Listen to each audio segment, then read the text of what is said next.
So students, in today's video we are going to do a very important method which is based upon the concept of parallax. आज जो method हम करने जा रहे हैं वो है पैरालैक्स मेथड. पैरालैक्स मेथड क्या होता है? इट इज सबसे पहले इसको समझने के लिए हम पैरालैक्स का जो कंसेप्ट है इसको समझते हैं. देखिए, पैरालैक्स की डेफिनेशन क्या है? It is the relative shift in the position of an object when seen from two different position. एक ऑब्जेक्ट को हम जब दो डिफरेंट पोजीशन से ऑब्जर्व करते हैं, देखते हैं, तो उसकी पोजीशन में जो डिफरेंस आता है, रिलेटिव शिफ्ट आता है, उसी को ही पैरालैक्स कहते हैं. जैसे इसको हम एक सिंपल एग्जांपल से समझेंगे. जैसे मान लीजिए ये एक पेन लगा लीजिए, यहां पर एक ये पेन पड़ा है और इस पेन को हम, या पेन की कैप है, इसको हम ऑब्जर्व कर रहे हैं. अब मैं इस पेन को अपनी एक आंख से देखता हूं, अपनी मतलब एक आंख को क्लोज करके एक आंख से देखता हूं, तो मुझे एक पर्टिकुलर पोजीशन पे ये पेन या पेन की कैप दिखाई देती है.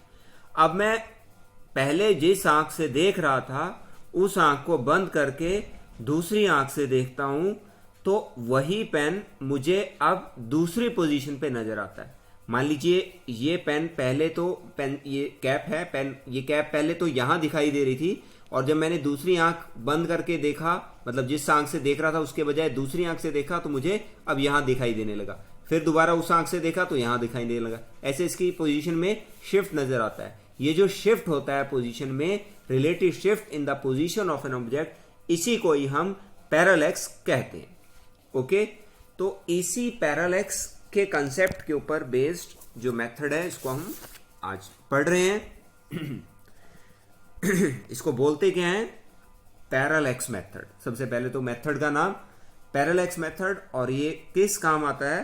To determine distance of nearby star. जो नजदीक स्टार हैं उनका डिस्टेंस फाइंड आउट करने के लिए ये मेथड यूज किया जाता है. देखिए, हमारे जो स्टार्स हैं, पहले तो ये समझिए, वो बहुत लाइट ईयर दूर हैं. समझ रहे हैं? बहुत कुछ स्टार ऐसे हैं जो मान के चलिए कि वो 70-80 लाइट ईयर दूर हैं, कुछ 100 लाइट ईयर दूर हैं, कुछ 1000 लाइट ईयर दूर हैं, कुछ 1 लाख लाइट ईयर दूर हैं, कुछ 1 बिलियन, कुछ 10 बिलियन. इस तरह से बहुत many billion trillions of light year भी हमसे दूर हैं. लेकिन ये जो मेथड है पैरालैक्स मेथड, ये किस काम आता है? ये उन स्टार्स का डिस्टेंस फाइंड आउट करने के लिए यूज होता है जो स्टार्स हमारी अर्थ से 100 लाइट ईयर या उससे कम डिस्टेंस के ऊपर सिचुएटेड है. फिर से बता रहा हूं, ऐसे स्टार्स जिनका डिस्टेंस अर्थ से 100 लाइट ईयर हम जानते हैं, लाइट के द्वारा एक ईयर में, 1 ईयर में चली तय की गई दूरी, उसको हम 1 लाइट ईयर बोलते हैं. The distance travelled by light in 1 year. तो ऐसे स्टार्स जिनका डिस्टेंस अर्थ से 1 लाइट ईयर या 100 लाइट ईयर या उससे भी कम है, ऐसे स्टार्स को नियर स्टार कहते हैं. और जिनका डिस्टेंस काफी ज्यादा है, 1000 लाइट ईयर या 1 लाख लाइट ईयर या 1 बिलियन लाइट ईयर, ऐसे स्टार्स को फार स्टार कहा जाता है. वो हमसे बहुत ज्यादा दूरी पे हैं. तो ये नियर स्टार्स का डिस्टेंस मेजर करने के लिए यूज किया जाता है. देखिए, थोड़ा सा कंसेप्चुअल है, इसको ध्यान से समझिए, बहुत ज्यादा पेपर में पूछा जाता है. देखिए, पैरालैक्स मेथड को समझने से पहले मैं एक छोटा सा एक फंडामेंटल कंसेप्ट लेता हूं. मान लीजिए ये आप अर्थ के ऊपर कोई एक रोड है जहां पर आप खड़े हैं. इस रोड के ऊपर पहले आप यहां खड़े हैं, यहां पर, ओके, और यहां से खड़े होकर आपने, ये एक मून है, चंद्रमा, इसको आप देख रहे हैं. जब यहां से खड़े होके आप इस मून को देख रहे हैं, तो ये मून आपको एकदम आपके सिर के ऊपर नजर आ रहा है। ओके, और मान लीजिए अब आप इस सड़क पर चलना आपने शुरू कर दिया और सड़क पर चलते चलते आप जो है लगभग 5 किलोमीटर चल दिए। 5 किलोमीटर चलने के बाद आपने देखा जब मून को, तो अभी भी ये मून आपको वैसे ही ऑन हाइट आपके सिर के ऊपर नजर आ गया। ओके, मतलब जब आप यहां खड़े थे तब भी आपको मून एकदम सिर के ऊपर दिखाई दिया, और जब आप 5 किलोमीटर की दूरी तय करके आगे बढ़ गए तब भी ये जो मून है आपको सिर के ऊपर ही दिखाई दे रहा था। ऐसा क्यों? अगर आपने 5 किलोमीटर का डिस्टेंस ट्रेवल कर लिया तो ये जो मून है इसका एंगल चेंज हो जाना चाहिए। ये ऐसे क्यों नहीं हुआ कि ये पहले तो आपको ये ऐसे दिखाई दे और बाद में अगर आपने इसको देखना है तो ये इस एंगल से आपको दिखाई दे। पहले भी आपको ये सिर के ऊपर वर्टिकली अपवर्ड दिखाई दे रहा था और अब भी आपको ये वर्टिकली अपवर्ड दिखाई दे रहा है। ऐसा इसलिए है कि जो मून का डिस्टेंस है अर्थ से वो इतना ज्यादा है, मतलब जो ये वाला डिस्टेंस है वो इतना ज्यादा है कि उसके कंपैरिजन में ये जो 5 किलोमीटर डिस्टेंस हमने ट्रेवल किया है ये बहुत ही कम है, नेग्लिजिबल है। तो इसलिए ऐसे सिचुएशन में हमारा जो है जब हम इस तरह के ऑब्जेक्ट्स को देखते हैं जो कि बहुत दूरी पे हैं, तो डिस्टेंस कुछ दूरी चलने के बाद भी, कुछ डिस्टेंस ट्रेवल करने के बाद भी उसकी पोजीशन पर, उस पर्टिकुलर ऑब्जेक्ट जो हमसे बहुत दूर है उसकी पोजीशन पर प्रैक्टिकली हमें कोई भी फर्क नजर नहीं आता। अब इसी चीज को हम थोड़ा सा और देखते हैं। जैसे आप यहां अर्थ पर खड़े हैं और मान लीजिए ये एक टॉल बिल्डिंग है, ऊंची एक इमारत है। अब इस इमारत को आप यहां से खड़े होके देख रहे हैं। जब आप इस इमारत को यहां से खड़े होके देख रहे हैं तो ये आपको ये वाला एंगल इसने बनाया। मान लीजिए यहां पर ये जो टॉप पॉइंट है इसको आप देख रहे हैं यहां से खड़े होके, तो आपने देखा ये एंगल बन रहा है। अभी आप इमारत के नजदीक खड़े हैं। अब मान लो आप इमारत से वही काम करते हैं, हम 5 किलोमीटर की दूरी हमने तय कर ली, आगे चले गए। तो अब जब हम इसको देख रहे हैं तो हम देखते हैं अब जिस एंगल पे हमें दिखाई दे रहा है that angle has been changed. ऐसा क्यों? मून के केस में तो एंगल चेंज नहीं हुआ था, लेकिन अब हमारा जो एंगल है वो चेंज हो गया। उसका कारण ये है कि जो मून था वो बहुत दूर था, that is very at a very large distance from us. So उस केस में प्रैक्टिकली हमारा जो 5 किलोमीटर डिस्टेंस है वो कुछ भी नहीं है as compare to the distance of the moon from the surface of earth. इसलिए 5 किलोमीटर का डिस्टेंस ट्रेवल करने के बाद भी उसकी जो पोजीशन है उस पर कोई भी फर्क हमें नजर नहीं आया। लेकिन जब हमें एक हम बिल्डिंग के टॉप पॉइंट को देख रहे हैं, बिल्डिंग की हाइट कितनी होगी? ज्यादा से ज्यादा 50 मीटर, 60 मीटर, 70 मीटर, और बहुत ज्यादा होगी तो 100 मीटर, 120 मीटर, इतनी ही होती है। 150 हो जाएगी बस, इससे ज्यादा नहीं होगी। बहुत ज्यादा होगी तो 200 मीटर, बट 200 मीटर भी बहुत ज्यादा ऊंची बिल्डिंग है। इतनी भी ऊंची बिल्डिंग जनरली नहीं होती है। तो एक जो बिल्डिंग है वो 200 मीटर या 150 मीटर की हाइट है, और जो मून है उसका हाइट तो बहुत ज्यादा है। तो इसलिए ये बिल्डिंग भले ही वो जितनी मर्जी ऊंची हो, उसके टॉप पॉइंट को जब हम दो डिफरेंट पोजीशन पे देखते हैं तो एंगल डिफरेंट आता है। बट जब हम मून को दो डिफरेंट पोजीशन से देखते हैं तो उसमें कोई भी डिफरेंस नहीं आता। यहां से भी वो सीधा हमारे वर्टिकली अपवर्ड हमें दिखाई देता है और यहां से भी हमें वर्टिकली अपवर्ड ही दिखाई देता है। ओके, अब देखिए ये हमारा सन है और इस सन के चारों ओर ये हमारी अर्थ चक्कर लगा रही है। ये एक ऑर्बिट है जो हमने दिखाया है। हमारा जो अर्थ है वो सन के चारों ओर रिवॉल्व कर रही है, बीच में सन है। ये जो दो डॉट्स हमने दिखाए हैं ये ए और B, they are two different diametrically opposite positions of earth when earth is revolving around sun. A and B क्या है, ये दो डायमेट्रिकली अपोजिट पोजीशंस हैं अर्थ की जब अर्थ सन के चारों ओर रिवॉल्व कर रही है। ओके, अब ये देखिए एन क्या है, एन है नियर बाई स्टार जिसका डिस्टेंस हमें अर्थ से, ये हमारी अर्थ है, ये भी यहां पर अर्थ दिखाई है जो हमने डॉट दिखाया है, और ये भी अर्थ दिखाई है। इस अर्थ का डिस्टेंस इस नियर स्टार से फाइंड आउट करना है। मतलब ये डिस्टेंस या ये डिस्टेंस, या हम ऐसा भी कह सकते हैं क्योंकि ये स्टार बहुत, मतलब हालांकि नियर है बट फिर भी सन के कंपैरिजन में बहुत दूर है, तो इसको ये डिस्टेंस कह लो, ये डिस्टेंस कह लो नियर स्टार का, या फिर ये डिस्टेंस, वो लगभग ऑलमोस्ट एक जैसा ही होगा।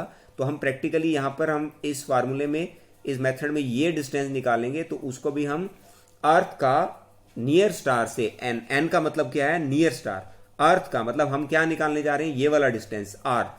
तो ये डिस्टेंस हम फाइंड आउट करेंगे और ये जो डिस्टेंस होगा that will be the distance of near star from earth. Okay, हम स्टार्ट करते हैं इसको। क्या करेंगे, देखिए इसमें अर्थ रिवॉल्व कर रही है, रिवॉल्व करते करते मान लीजिए ये ए पॉइंट पर आ गई, ए पॉइंट पर आ गई, तो अब यहां पर मान लीजिए हम लोग बैठे हैं, अपने टेलीस्कोप की हेल्प से हम क्या मेजर करेंगे, हम इस नियर स्टार का ये जो एंगल है, ये नियर स्टार और ये फार स्टार, हमें फार स्टार भी दिखाई दे रहा है और नियर स्टार भी। फार स्टार अभी एकदम वर्टिकली अपवर्ड दिखाई दे रहा है, देखिए फार स्टार हमें अपने से एकदम सीधा ऊपर वर्टिकली अपवर्ड दिखाई दे रहा है, और नियर स्टार ये एक पर्टिकुलर पोजीशन पे हमें दिखाई दे रहा है। तो हम क्या करेंगे, हमारे पास एस्ट्रोनॉमिकल टेलीस्कोप होगा, उसकी सहायता से हम इस फार स्टार और नियर स्टार के बीच में जो एंगल है θ1, इसको हम फाइंड आउट कर लेंगे। अब अर्थ रिवॉल्व करते करते डायमेट्रिकली अपोजिट पोजीशन बी पर आ गई। अब जब अर्थ यहां पर आ गई तो हमने क्या किया, इस फार स्टार और नियर स्टार के बीच में अगेन एंगल मेजर किया, ये कितना आ गया, θ2। ये एंगल θ2 आ गया किसके बीच में, फार स्टार और नियर स्टार को इस बी पॉइंट से ज्वाइन करने वाली लाइंस के बीच में।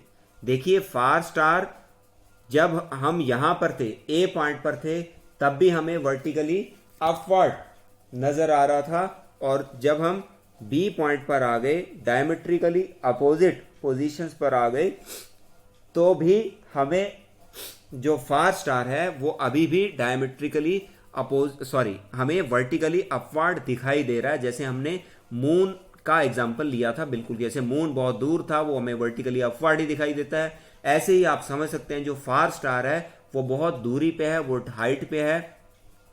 तो हम जब ये डिस्टेंस हमारी अर्थ ट्रेवल कर लेगी, डायमेट्रिकली अपोजिट पोजीशन पे आ जाएगी अपने ऑर्बिट में, तो ये वाला जो डिस्टेंस है, ए बी डिस्टेंस, ये कुछ भी नहीं है as compare to this distance. इसलिए हम जो हमारा फार स्टार है उसकी पोजीशन पे प्रैक्टिकली कोई भी फर्क हमें नजर नहीं आएगा। तो जब अर्थ यहां पर थी, ए पॉइंट पर हमने एंगल मेजर कर लिया, किसके बीच में, नियर स्टार और फार स्टार को ज्वाइन करने वाली लाइंस के बीच में एंगल कितना आया, θ1। फिर जब अर्थ बी पॉइंट पर आ गई डायमेट्रिकली अपोजिट पोजीशन पर, फिर हमने फार स्टार और नियर स्टार के बीच में एंगल मेजर कर लिया, वो कितना आया, θ2। अब दोनों एंगल पता चल गए, अगर ये θ1 है तो ऑब्वियसली ये भी θ1, ये θ2 है तो ऑब्वियसली ये भी θ2। तो इसका मतलब अगर मैंने θ1 और θ2 मुझे पता चल गए, तो θ1 प्लस θ2, इसको हम अभी अल्फा एंगल बोलेंगे, अभी हम पढ़ेंगे इसको।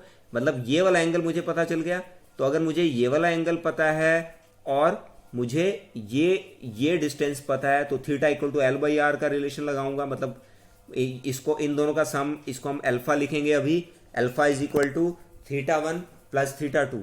तो मुझे अल्फा पता चल गया, वही θ इक्वल टू L/R जो हम पहले से पढ़ते आ रहे हैं। मतलब जिसको मैं थीटा कह रहा हूं वो यहां पर अल्फा हो जाएगा, और जिसको मैं एल कहता हूं वो ये डिस्टेंस हो जाएगा ए बी, और ये आर जो है ये हमें पता चल जाएगा। ए बी हमें पता ही है, ओके।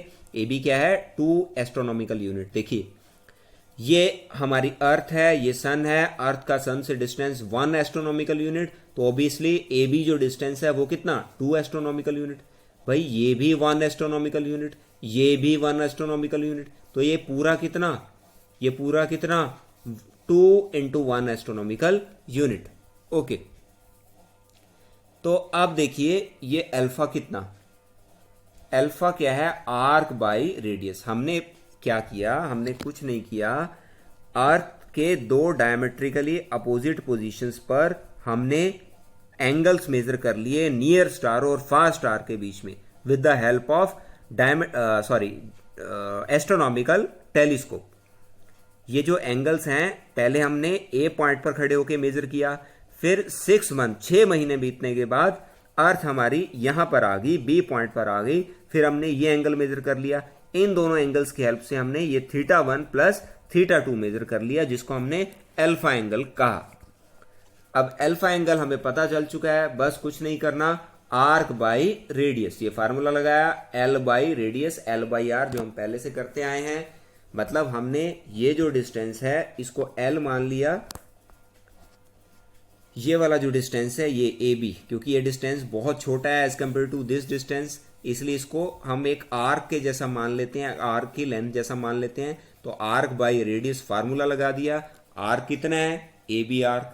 ओके, आर्क को हमने क्या लिख दिया, ए बी, और रेडियस कितनी ये हमें पता करनी है, बेसिकली यही डिस्टेंस हमें पता करना है। तो यहां से आर कितना, आर की वैल्यू कितनी आई, ए बी बाई अल्फा, तो अल्फा कितना θ1 प्लस θ2, और यहां से ए बी कितना 2 इंटू 1 ए यू, अभी हमने किया था, अभी हम पढ़ चुके हैं इसको।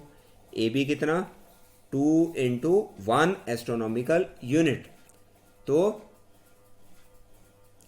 यहां से आर कितना आ गया, A B by θ1 plus θ2। Okay, हमें ए बी मालूम है, θ1 प्लस θ2 मालूम है, तो जो डिस्टेंस है वो पता चल जाएगा। किसका डिस्टेंस, सन नियर स्टार का अर्थ से डिस्टेंस, ये वाला डिस्टेंस देखिए, ये वाला डिस्टेंस, ये नियर स्टार से का, हालांकि ये दिखने में सन से डिस्टेंस लग रहा है, बट एक्चुअल में ये डिस्टेंस और ये डिस्टेंस में कोई ज्यादा फर्क नहीं होगा। तो इस डिस्टेंस को हम अर्थ से डिस्टेंस ही मान लेंगे। तो हमें आर पता करना था, वो हमें इस फार्मूले की सहायता से पता चल जाएगा। और ये मेथड हमने इसको क्या नाम दिया है, पैरेलैक्स मेथड। पैरेलैक्स मेथड नाम क्यों दिया है, क्योंकि वही पैरेलैक्स का कंसेप्ट हम यूज कर रहे हैं कि एक पर्टिकुलर ऑब्जेक्ट को जब दो डिफरेंट पोजीशंस से देखा जाता है तो उनका एंगल अलग लगाता है। यहां से देखा तो एंगल ये आया, इसी ऑब्जेक्ट को जब डायमेट्रिकली अपोजिट पोजीशन से देखा तो एंगल अलग आया। So I think this method is clear to you, and this method is used to determine distance of nearby star, and it is very important method. I think this method is clear to you. Thank you.